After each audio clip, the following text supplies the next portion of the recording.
10 நாள் சந்நியாசம் போயிட்டு என் வூட்டுக்கார் எப்படியோ வீட்டுக்கு வந்துட்டாரு.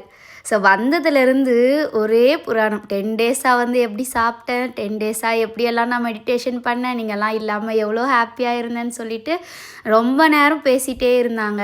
சரி பேசினது போதும், நான் ஈஃபா சிக்கன் செய்ய போகிறேன் சாப்பிட்றியான்னு கேட்டதுக்கு, இல்லை நான் இனிமேல் 1 மந்த்துக்கு நான்வெஜ் தொட போகிறதில்ல அப்படின்னு சொல்லிட்டாங்க. ஸோ 10 நாளோட எஃபெக்ட் போல் இருக்குது. சரி 1 மந்த்து சாப்பிடாமல் இருந்தால் சரிதான் அப்படின்னு சொல்லிட்டு, சரி எனக்கு நான் செஞ்சதை நான் செஞ்சு சாப்பிட போகிறேன்னு சொல்லிட்டு வந்துட்டேன். ஸோ ஈஃபா சிக்கன் யூடியூப் பார்த்து தான் செஞ்சுருந்தேன். ரொம்பவே டேஸ்ட் சூப்பராக இருந்தது. ஆனால் எனக்கு மயோனஸில் மட்டும் அந்த பூண்டு ஸ்மெல் இருந்துகிட்டே இருந்தது.